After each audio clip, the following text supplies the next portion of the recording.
मैं हूं माही सिंह और आप देख रहे हैं नेक्स्ट 9 न्यूज। आज आपका बहुत बहुत स्वागत है हमारे खास प्रोग्राम 2024 का महासंग्राम में।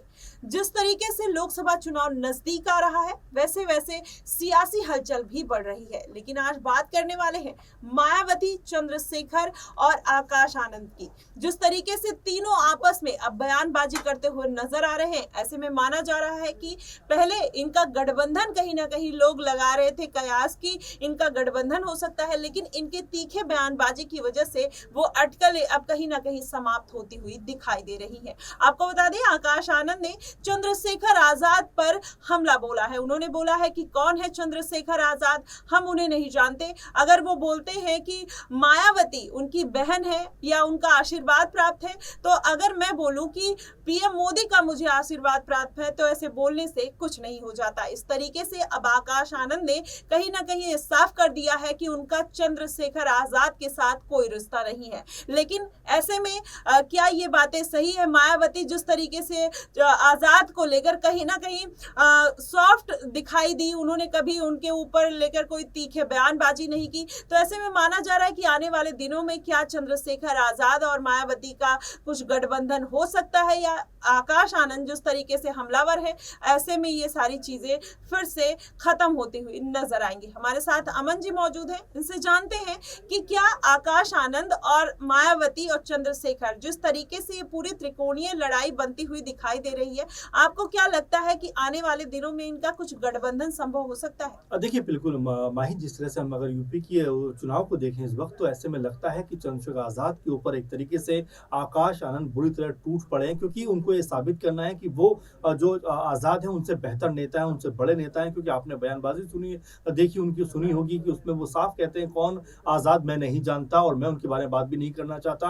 किसी का आशीर्वाद किसी को प्राप्त हो, इसका मतलब ये नहीं कि वो एक बड़ा नेता बन जाता है, क्योंकि आजाद ने कई बार ये बात कही है कि बहन जी का उनको आशीर्वाद प्राप्त है, इसीलिए वो आगे बढ़ना चाहते हैं। लेकिन बहन जी ने कभी भी साथ में काम करने का मौका नहीं दिया। अब जो लड़ाई है वो अपने चरम पर इसलिए पहुंचती दिखाई पड़ती है क्योंकि 2 दिन बाद चुनाव है पहले चरण का। इसमें नगीना में भी चुनाव होने वाला है। इसमें जो बीएसपी है वो किसी भी कीमत पे अपने आप को कमतर नहीं करना चाहती। लगातार जो आजाद है या नगीना सीट है उसके ऊपर अपना दबदबा कायम रखना चाहती है, क्योंकि मौजूदा सांसद बसपा से ही है। तो ऐसे में वो लगातार इस प्रयास में किसी भी तरह से नगीना की जो सीट है वो उनके हाथ से नहीं जानी चाहिए। वहीं अगर आजाद की बात करें तो देखिए जिस तरह का संघर्ष उन्होंने किया, कई साल लगाए हैं, मेहनत की है, जमीनी स्तर पर लगातार लोगों से संपर्क बनाया और साथ में सोशल मीडिया के बड़े हीरो बनकर उभरे हैं दलित नेता के तौर पर। तो ऐसे में उनका जो पक्ष है वो बहुत मजबूत नजर आता है, क्योंकि इस समय अगर हम नगीना का हाल देखें तो वहां पर जितने भी प्रत्याशी हैं वो आजाद से कहीं ना कहीं कमतर दिखाई पड़ते हैं। इसीलिए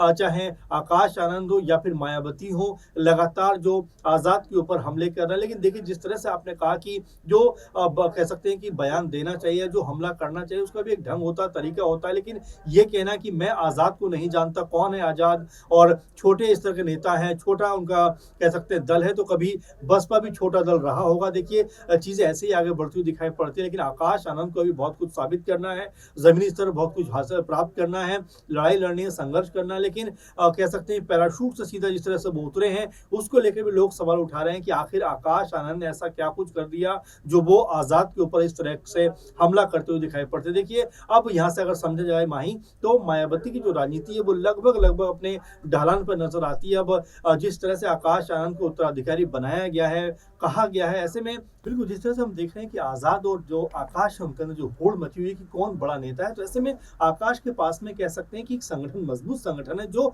उनको विरासत में मिला है। लेकिन आजाद जो है वो लगातार संघर्ष कर रहे हैं कि किस तरह से उनकी पार्टी बड़ी बने और किस तरह से वो उत्तर प्रदेश के अंदर जो है एक बड़े दलित नेता के तौर पर उभरे। और ये भी कहा जाता है माही की जो नगीना की सीट है या जो बिजनौर नगीना की सीट एक समय होती थी, वहीं से मायावती चुनाव लड़ी है, जीती है, और वहीं से वो मुख्यमंत्री की दावेदार बनी थी और कह सकते हैं कि एक बड़े मुकाम पर पहुंचती हुई नजर आई थी। और जो आजाद के समर्थक है वो यही बात कहते हैं कि जो आजाद हैं वो भी आने वाले टाइम में एक बहुत बड़े नेता बनकर जरूर उभरेंगे। जी बिल्कुल, लेकिन एक सवाल और अमन जी बनता है कि जिस तरीके से चंद्रशेखर आजाद, आपने देखा होगा कभी भी उन्होंने न आकाश आनंद के ऊपर हमला किया न मायावती, वो हमेशा से सपोर्ट करते हुए नजर आए। अब ऐसे में आकाश आनंद जो प्रतिक्रिया अपनी दे रहे हैं, क्या वो चुनाव में हारने की वजह से दे रहे हैं, या फिर उनको लग रहा है कि चंद्रशेखर आजाद एक मायावती की तरह दलित नेता की तरह उभर रहे हैं और उनके लिए आने वाले दिनों में खतरा पैदा कर जी, सकते हैं? बिल्कुल माही, बहुत सही बात आपने की क्योंकि झुँझलाहट नज़र आती है क्योंकि देखिए आकाश आनंद को भी बहुत कुछ साबित करना है,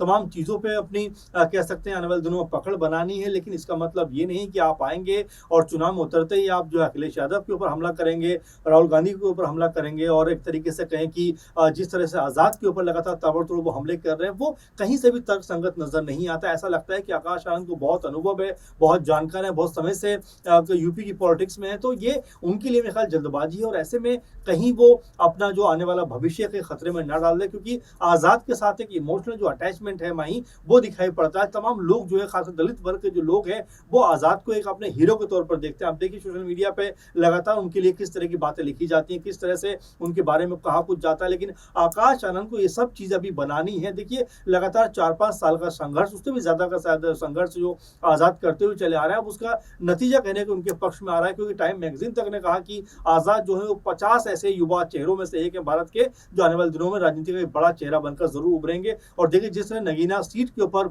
उनके लिए माहौल बना हुआ, तो ऐसे में ये ज़रूर कहा जाएगा कि आज़ाद जो है अब जिस तरह की लोकप्रियता उन्होंने हासिल की थी, अब उसका लाभ उठाने का प्रयास कर रहे हैं। और देखिए हर एक जगह जहाँ पर भी जा रहे हैं, वो सिर्फ हिंदू मुस्लिम की बात नहीं है, तमाम लोगों का सपोर्ट उनको मिलता हुआ दिखाई पड़ता है। जो भी पीड़ित है, आज़ाद उसके लिए खड़े होते हुए नजर आते हैं। रामपुर में आपने देखा, हापुड़ में आपने देखा, दिल्ली में जो मंदिर का मामला था, ऐसे तमाम सारे मसले जहाँ पर आज़ाद या फिर उनकी टीम खड़ी हुई नजर आती है। जब देखा गया कि जो कुश्ती लड़ती हैं लड़कियां, उन्होंने जिस तरह की आवाज़ बुलंद की, उसमें भी वहाँ पहुँचते हुए दिखाई पड़ते हैं। तो ऐसे ढेरों एग्जाम्पल है जहाँ पर आज़ाद ने अपनी छवि को न सिर्फ बेहतर किया है, बल्कि जो भी परेशान शख्स है या जो भी परेशान कह सकते हैं परिवार और समुदाय है, उनके लिए उन्होंने खड़े होने का भी काम किया है। लेकिन मेरे ख्याल से अभी आकाश आनंद को बहुत लंबी दूरी तय करनी है, इसीलिए इस तरह का बड़बोलापन आने वाले दिनों में उनके ऊपर भारी पड़ता हुआ दिखाई पड़ सकता है। जी बिल्कुल, लेकिन सर एक सवाल और खड़ा होता है, जी। जिस तरीके से मायावती ने अभी आपने देखा जी। मुजफ्फरपुर में उन्होंने एक बड़ा बयान दिया है। उन्होंने बोला है कि यूपी को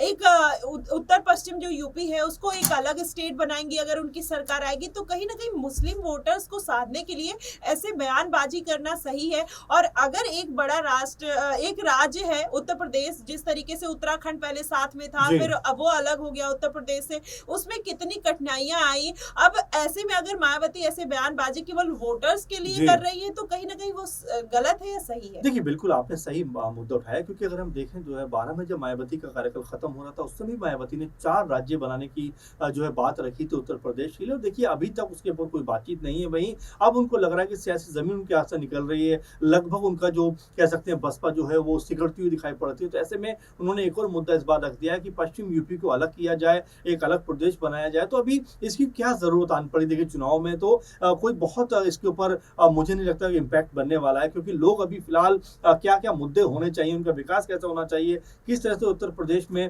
जो रोजगार की व्यवस्था होनी चाहिए, तमाम सारे मुद्दे। लेकिन जिस तरह से मायावती ने एक अलग तरह का मुद्दा रखा है, वो बहुत चलने वाला नहीं है। और साथ में हमने देखा 2022 में भी उन्होंने अकेले दम पर चुनाव लड़ने का फैसला किया था, लेकिन एक सीट उनको मिली। और वहीं अगर 2024 की बात करें, जो आंकड़े बताते हैं, सर्वे के आंकड़े बताते हैं कि बीएसपी किसी भी रेस में नजर नहीं आती। तो यहाँ पर अब बीएसपी को भी अपना भविष्य बेहतर करने के लिए कुछ नया सोच, नया विचार लाना पड़ेगा। कब तक आज़ाद के ऊपर इस तरह हमले करके कहीं ना कहीं खुद को लाइमलाइट में लाते रहेंगे? और इससे मेरे ख्याल से बसपा को तो कोई फायदा नहीं होने वाला, बल्कि उल्टे ही अगर आप आज़ाद के बारे में बात करोगे तो आज़ाद को यहाँ से एक बड़ा कह सकते हैं कि लोकप्रियता मिलती हुई दिखाई पड़ेगी। क्योंकि जब मायावती जैसे सरीकी नेता अगर आज़ाद के बारे में कोई बात बोलेंगी तो जाहिर बात है कि इससे फायदा आज़ाद को होता हुआ नजर आएगा। जी बिल्कुल, जिस तरीके से आपने बताया कि मायावती अगर आजाद के ऊपर कमेंट करती हैं, तो कहीं ना कहीं इससे साबित होता है कि आजाद एक लोकप्रिय नेता के रूप में आगे बढ़ रहे हैं, जिसकी वजह से मायावती को उनके ऊपर कमेंट करना पड़ रहा है। लेकिन अब इसमें आप देखिए कि आकाश आनंद भी कूद पड़े हैं। वो बोल रहे हैं कि भाजपा ने जिस तरीके से मंदिर बनाया,